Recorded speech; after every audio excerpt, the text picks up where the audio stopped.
Buenas tardes, doctora. Nosotros somos estudiantes de la Universidad de las Américas. Mi nombre es Melanie Almeida. Daniela Hidalgo. Daniela Borges. Gabriela Saavedra.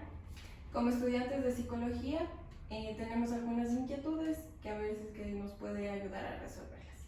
Con mucho gusto. Mi nombre es Diana Castellanos, soy psicóloga educativa. He tenido otros procesos formativos, pero mi profesión de base es la psicología educativa y a partir de ahí he incursionado en distintos campos. Cuéntenme qué es lo que necesitan saber. ¿Cuál es el objetivo de la psicología educativa? La psicología educativa es una rama de la ciencia que es la psicología, en la que se hace un análisis de los procesos educativos que tiene el ser humano a lo largo de toda la vida. Es importante considerar que el ser humano aprende o está en un proceso educativo desde el momento de su nacimiento y hasta el momento de su muerte. Y en ese proceso hay un acompañamiento psicológico para evidenciar algunas temáticas y algunas problemáticas e incluso apoyar en esta trayectoria educativa. Ya. ¿Y nos puede ayudar a cuantificar cuál es la base de la epistemología que realiza la psicología educativa? Bueno, como es una rama de la psicología, como les contaba, las principales bases epistemológicas son las mismas que de la psicología. Esto quiere decir que tiene un trasfondo filosófico que se ancla en la psicología. Podemos partir de Wundt, también partimos de Skinner, partimos incluso del psicoanálisis, y a partir de ahí distintas corrientes psicológicas asumen ciertos criterios teóricos para analizar la parte de la psicología educativa.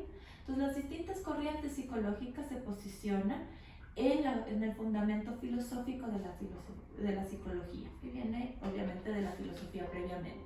Uno de estos es el área constructivista, que es un poco donde me posiciono yo en mi ejercicio como psicóloga educativa, porque hay que recordar que la epistemología, tanto para la psicología como para las demás ciencias, está dividida básicamente en dos áreas, en dos ramas, en lo que es el constructivismo desde un lado, el empirismo o el materialismo crítico desde el otro, y tenemos en el centro todo lo que podemos considerar como humanismo, que es lo que va de un lado al otro.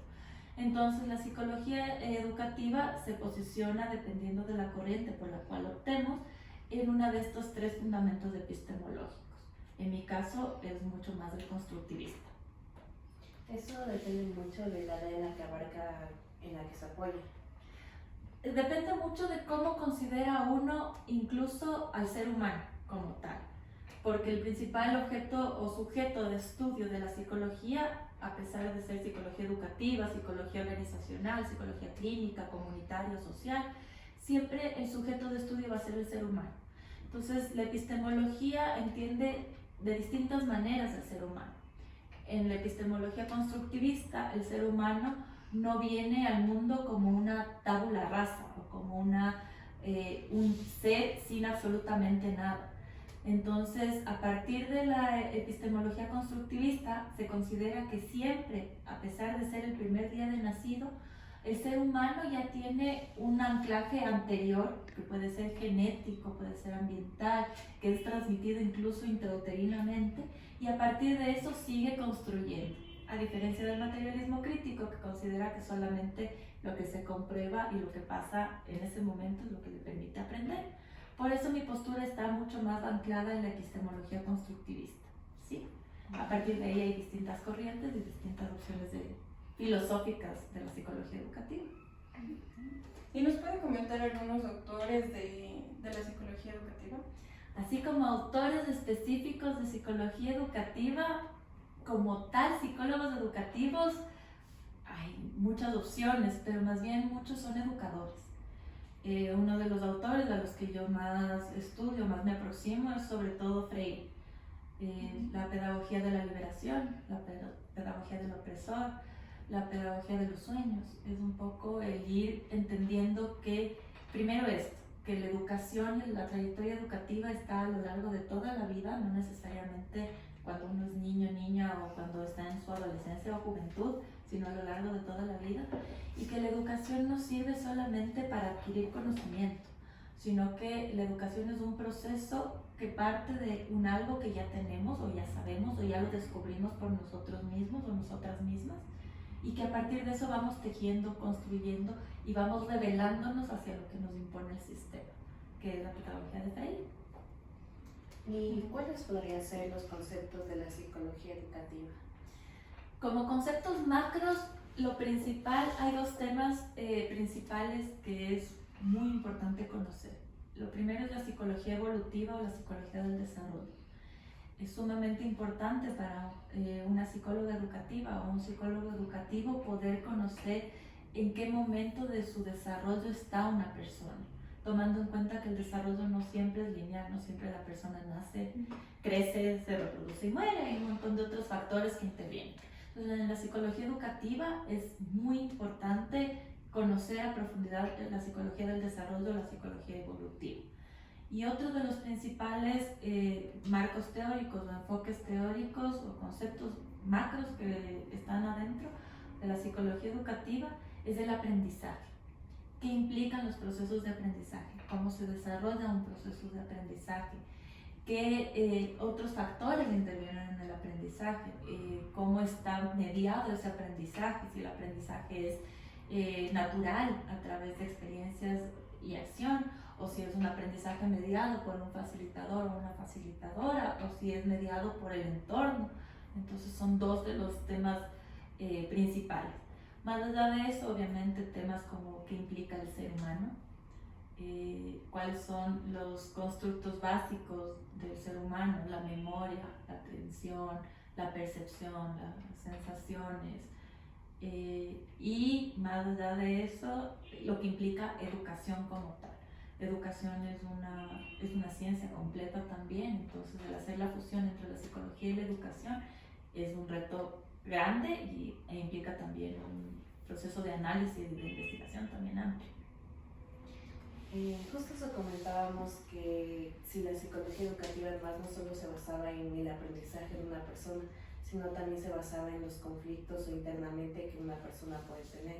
¿También viene ahí o es muy aparte? Es un todo, ¿sí? El aprendizaje, uno no necesariamente aprende solamente a sumar, a restar, a leer. Uno aprende cómo comportarse, uno aprende cómo desenvolverse, uno aprende cómo responder frente a los conflictos. Entonces, es ese aprendizaje al que apunta la psicología educativa, no necesariamente el aprender a leer y escribir.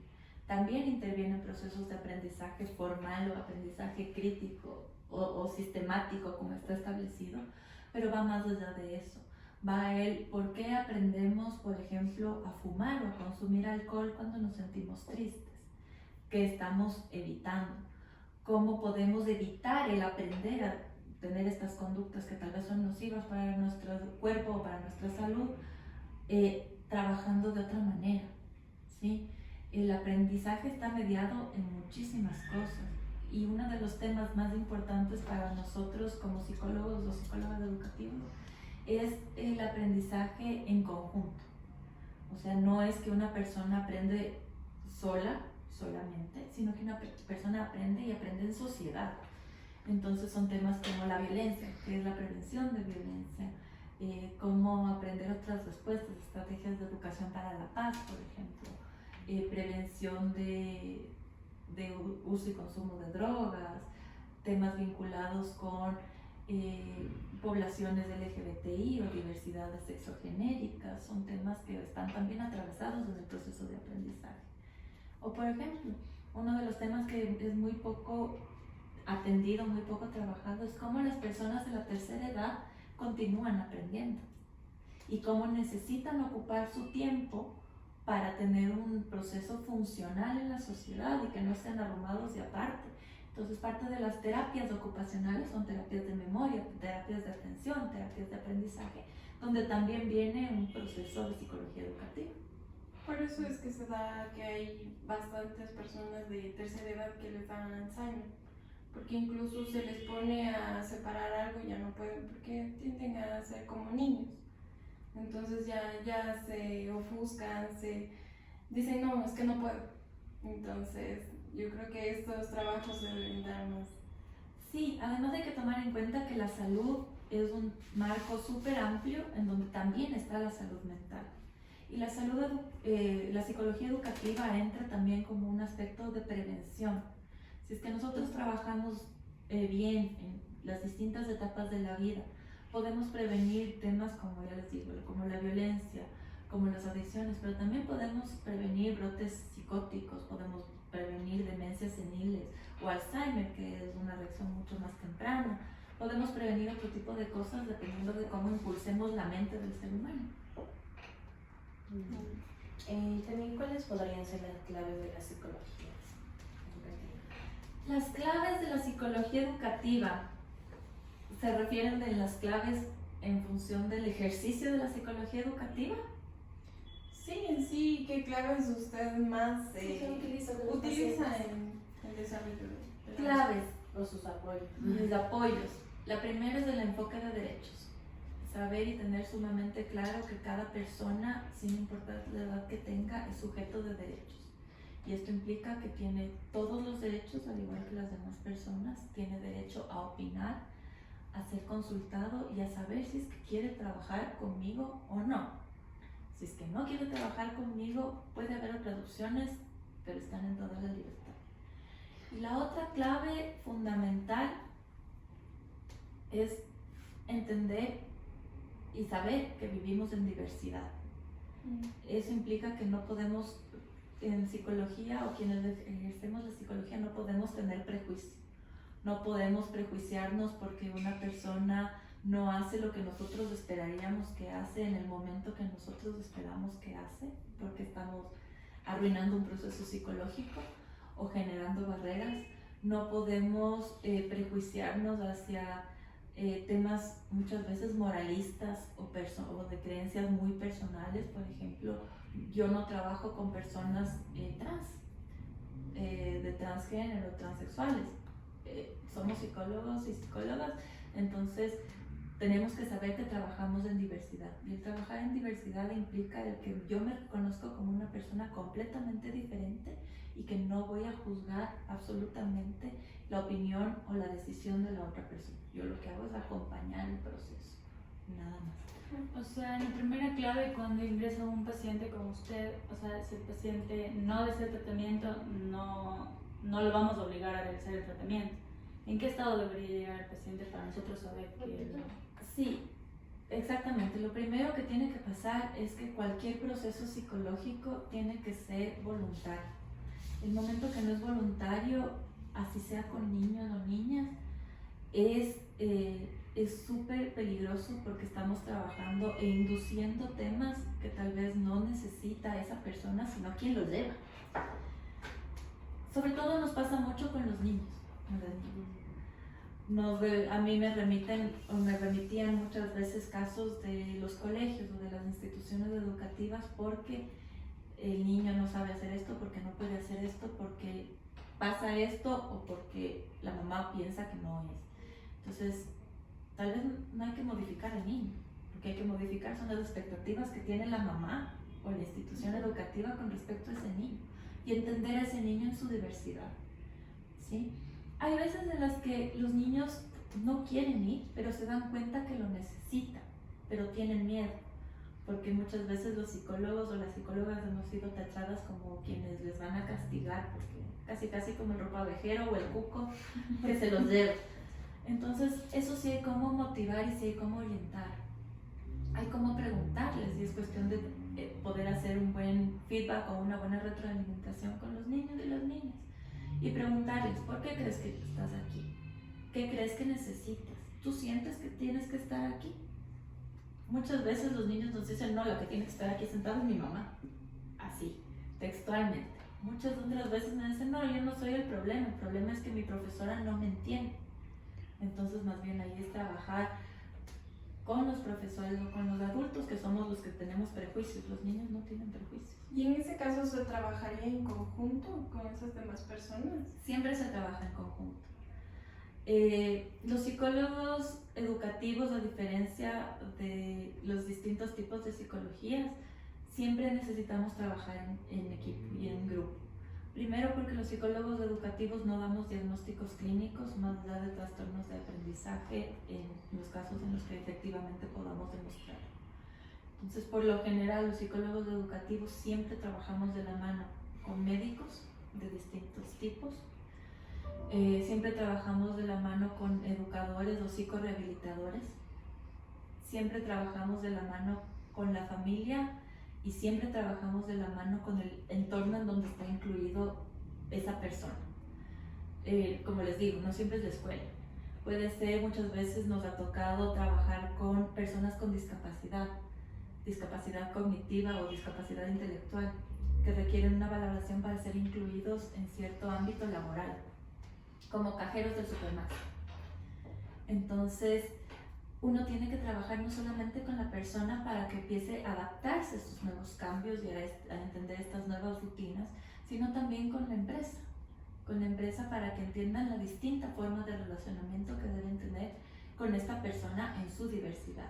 Lo mismo nos pasa con un espectro autista, por ejemplo.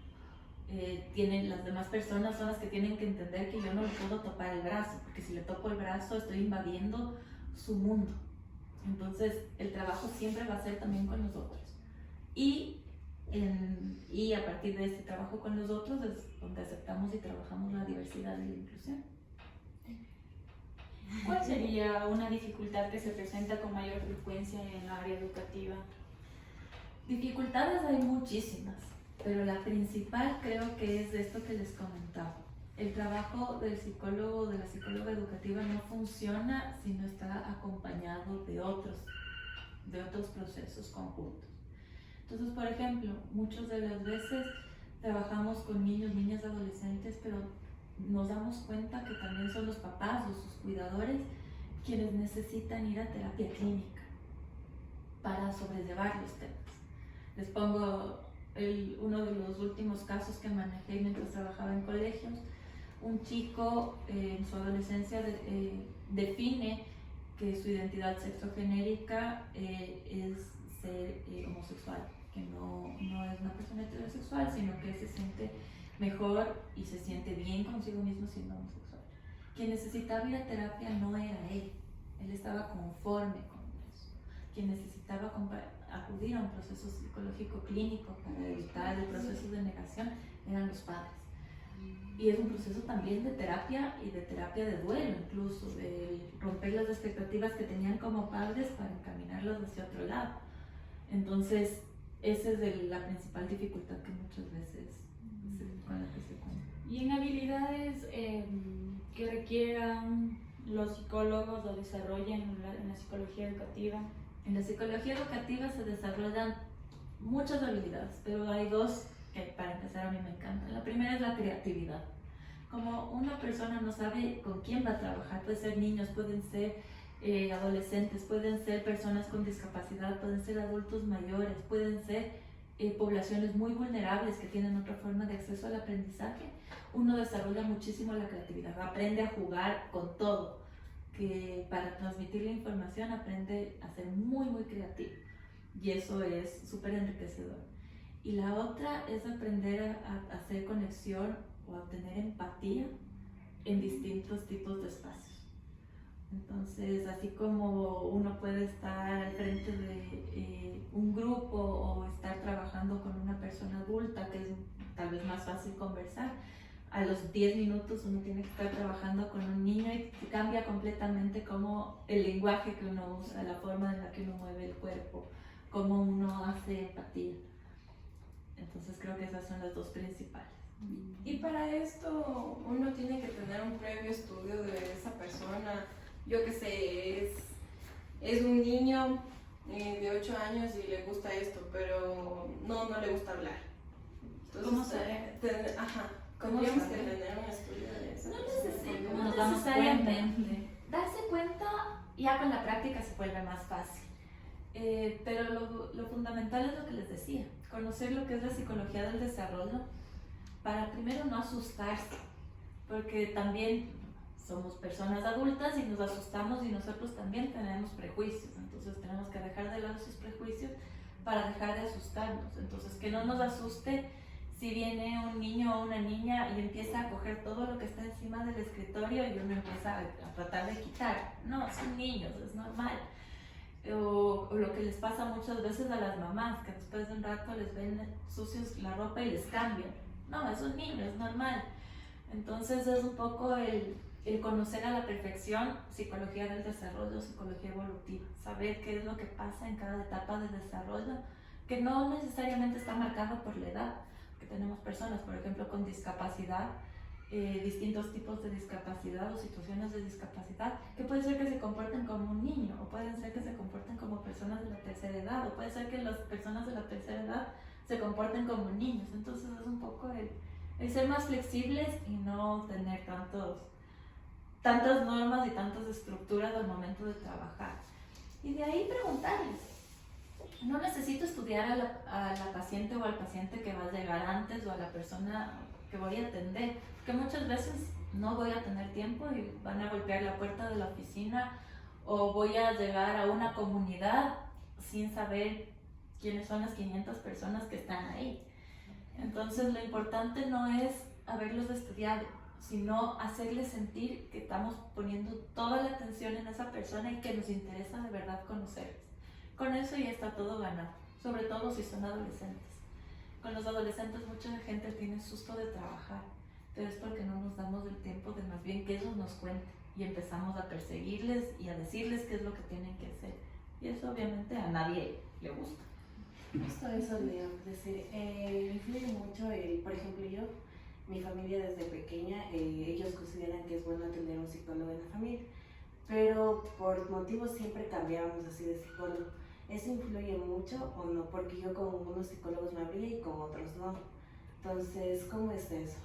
A lo largo de la carrera te vas a ir dando cuenta por qué con unos fluías y con otros no. Y por eso les decía que uno tiene que tener súper claro cuál es su base epistemológica con la que uno trabaja, porque parte de ahí incluso con quién hace clic o con quién puede trabajar mejor.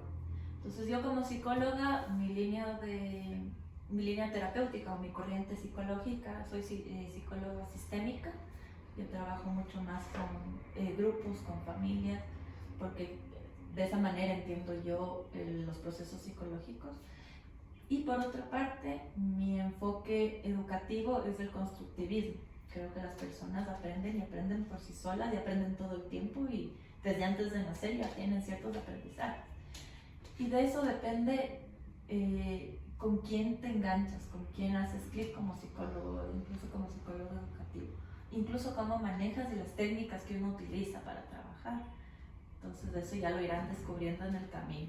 Sí sirve de mucho que la familia tenga esta apertura a la psicología, porque en muchos casos la familia piensa que los psicólogos somos los brujos, entonces me dicen, ¿y ahora qué me pasa? Entonces, por lo general es decir, a esa clase de adivinación no llegué, no me falté en la universidad. Piensan que si no somos brujos que les vamos a decir qué hacer. No decimos qué hacer a las personas, acompañamos en el proceso, porque quien toma las decisiones es la otra persona. Nosotros tomamos de nuestras propias vidas y muchas veces nos equivocamos igual, peor o más, aunque sepamos muchas cosas, incluso con nuestros hijos o nuestras hijas, aunque sepamos muchos temas. Así que es cuestión de saber cuál es nuestra posición como psicólogo o como psicóloga y cuál es la posición del otro. Y para estar, ¿cuál fue la motivación para llegar a la psicología educacional?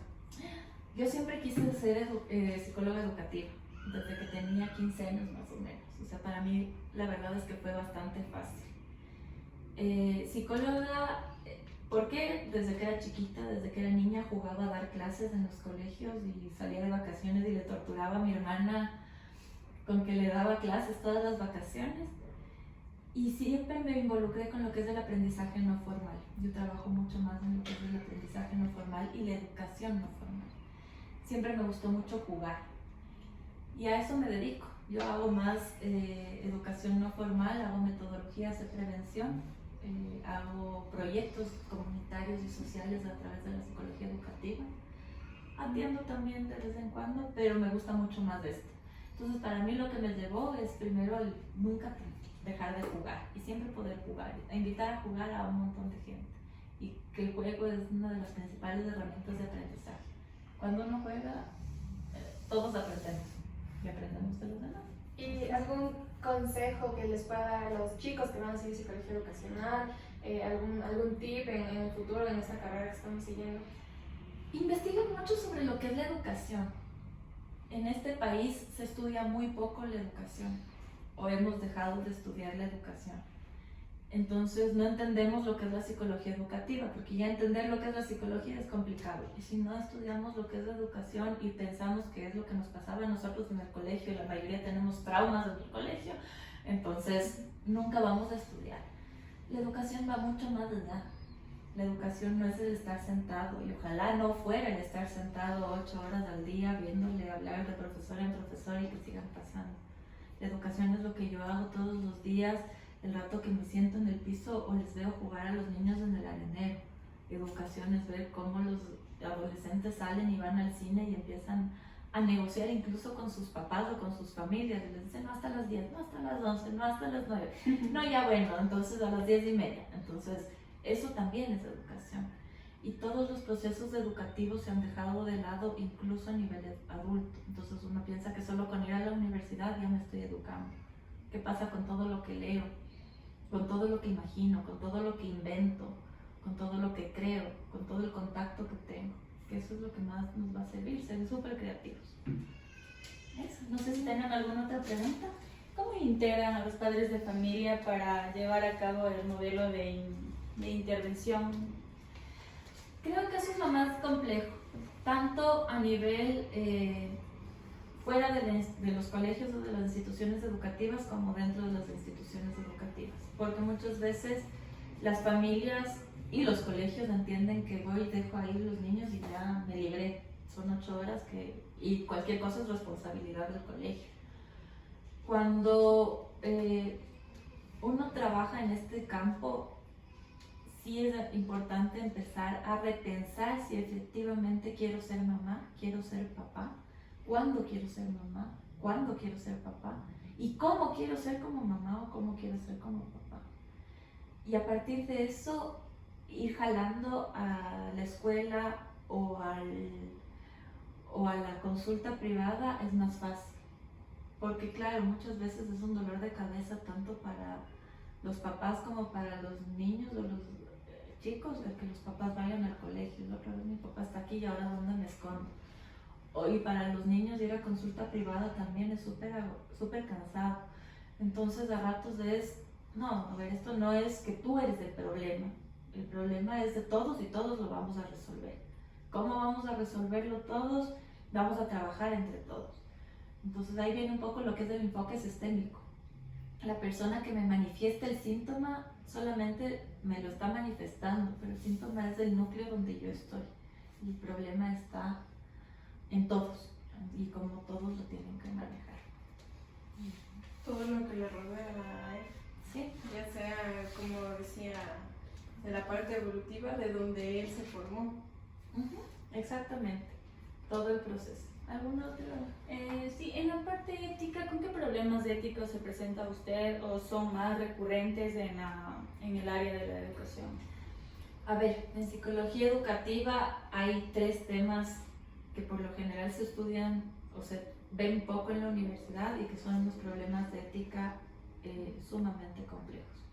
El primero es cuándo contar a los padres lo que me está contando el niño o adolescente. Entonces ese es un problema y les puedo decir desde lo más fácil, un caso de embarazo adolescente, un caso de violencia o violencia sexual en niños y niñas, o un caso de posible homosexualidad. Entonces, ¿de quién es la información? ¿Es mía ahora que me la depositaron o es del paciente o de la paciente? Entonces ese es el principal conflicto de ética. Mi recomendación o mi forma de trabajo es que hay 2 temas que hay que separarlos. Cuando está en peligro o en riesgo la vida o la estabilidad, hay que recurrir de manera inmediata a quien esté a cargo de esa persona o de la autoridad legal. Por ejemplo, si es un caso de violencia sexual y mi única forma que esto no vuelva a ocurrir con ese niño o niña, lo único que yo puedo hacer es denunciar aunque me toque aguantarme las filas en fiscalía, llevar yo misma los papeles a la judicatura y ver que le asignen un juez, aunque tenga que verificar yo en las juntas cantonales que le pongan medidas de protección a esa persona o a ese niño o niña, siempre tengo que poner la denuncia, porque está en riesgo. Si es que yo me callo porque mi paciente tiene miedo de decirlo, si yo me callo estoy actuando como cómplice, negligencia, y además tengo el riesgo que vuelva a suceder. En los otros dos casos hay que analizar si es que está en peligro o en riesgo la vida. Hay muchos casos en que los papás y los mismos pacientes saben, los papás amenazan, ya no solamente con golpes, sino también otro tipo de amenazas que son muy graves. Entonces ahí es un proceso de acompañamiento en cuándo y cómo contar. Lo más recomendable es que el sujeto que es dueño de la información y de las decisiones sea quien las toma. Yo acompaño, si es que es necesario acompañar sentado al lado, incluso cuando voy a contar, lo hago.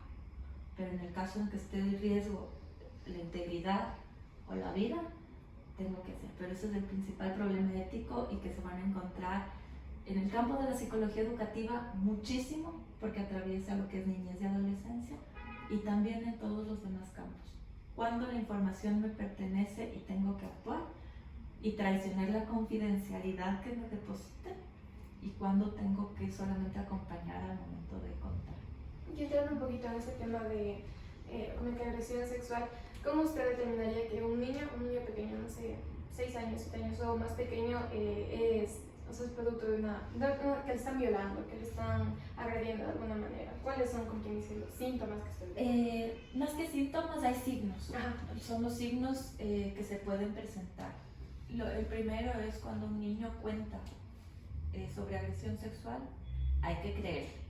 No hay opción de duda, porque ya para decirlo es lo suficientemente difícil. Entonces, si un niño nos está diciendo que algo está pasando, es porque algo está pasando. Y ahí siempre es preferible no tomar más versiones, sino directamente en las valoraciones médicas. ¿Sí? ¿Por qué? Porque yo puedo, después en un juicio pueden decir que yo influí en el relato de un niño o una niña. Entonces, si yo ya tengo un relato que me lo contó, creo médico, derivación médica siempre es la primera. Y todo eso podemos saber a partir de lo que es psicología del desarrollo. Hay edades en las que los juegos sexuales, los juegos sexuados son normales y hasta qué tipo. Pero todo eso depende, o sea, no es lo mismo un niño de 4 años en una zona rural que un niño de 4 años en una zona urbana. No es lo mismo un niño de 8 años que una niña de 8 años, porque los niveles de desarrollo son distintos y los juegos de desarrollo también son Estaríamos distintos. hablando de imaginación, tal vez, dependiendo o no. En casos de hechos de violencia sexual está comprobado por distintos estudios que la imaginación no media. Es un recuerdo tan doloroso que por lo general lo que pasa es que se bloquea, se hace un proceso de negación absoluta. Entonces, si es que ya hay relato, hay que hacer. De ahí hay un montón de técnicas para ir evidenciando signos, si es que nosotros vemos, hay dibujos, hay algunos reactivos interesantes del TAT, el CAT, que son pruebas proyectivas.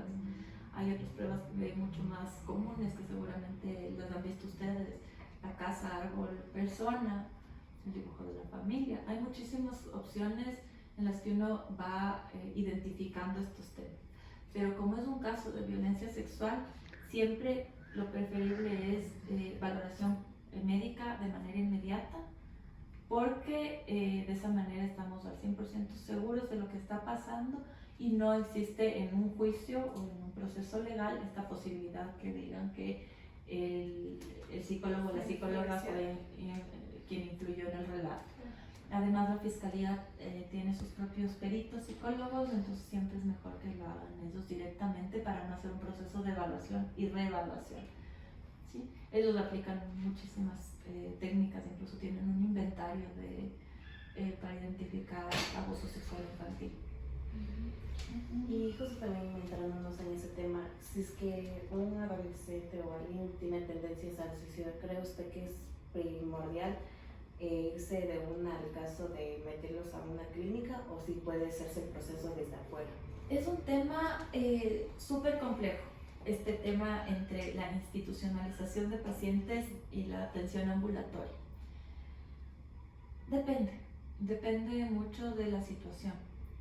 Siempre antes de estudiar el caso, o sea, lo que nos llevó a esto, hay que ver qué fue lo que les llevó. Por ejemplo, muchos de los casos de intentos autolíticos o intentos de suicidio están mediados porque hubo violencia intrafamiliar o violencia sexual. Entonces, yo no voy a lograr detener estos intentos de suicidio si es que no trabajo lo que está ocasionándome esto. De todas maneras, todos los casos, una recomendación, yo también doy clases, una recomendación que siempre les doy a mis estudiantes es que la primera derivación siempre tiene que ser médica o clínica. ¿A qué me refiero? Si es que una persona ya está en una situación en la que no sabemos por qué hay este intento de suicidio, este intento clínico, una valoración clínica exhaustiva de un psicólogo clínico o de un psiquiatra puede ser que sean delirios, por ejemplo. Entonces son temas que ya se nos escapan de las manos. Entonces por eso les digo, el psicólogo educativo tiene un rol fundamental, sobre todo en hacer nexo con otros especialistas y hacer un abordaje mucho más multidimensional y no de manera individualizada. Y en los casos de suicidio siempre es importante el apoyo de salud mental. En un inicio, yo no recomiendo la institucionalización, pero hay que ver el caso. Si el niño o la niña está solo o sola y vive solamente con quien le está agrediendo, entonces tal vez lo mejor sea la institucionalización, quién sabe. Pero el caso a caso es lo que nos dice que es lo que se puede hacer. No hay muchos sitios para institucionalizar aquí. Se institucionalizan solamente casos extremadamente graves. Todo se prefiere atender en ambulatorio y es mejor porque cuando uno está en ambulatorio uno aprende a seguir resolviendo sus problemas o sus crisis mientras sigue viviendo en la sociedad, porque de la sociedad nadie se va a escapar a menos que nos vayamos a vivir en una montaña, que tampoco es tan sano. Y para usted, ¿cuáles han sido los casos que le han dado más impacto en toda su área de trabajo? Bueno, he tenido distintos casos.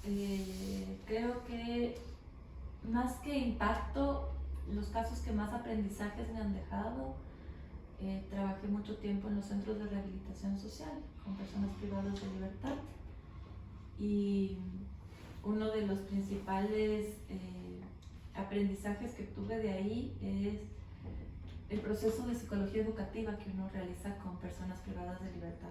Yo trabajaba primero con adolescentes, luego con adultas, sobre todo con mujeres.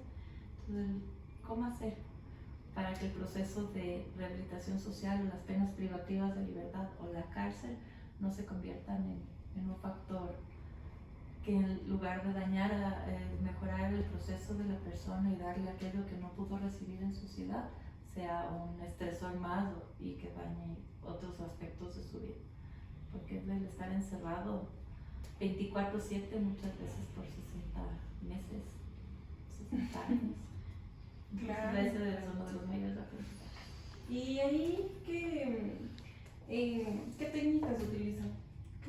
Depende, el trabajo psicológico se hace de manera paralela, en realidad en tres ámbitos. El psicológico educativo, que es el que forma el plan de vida de la persona.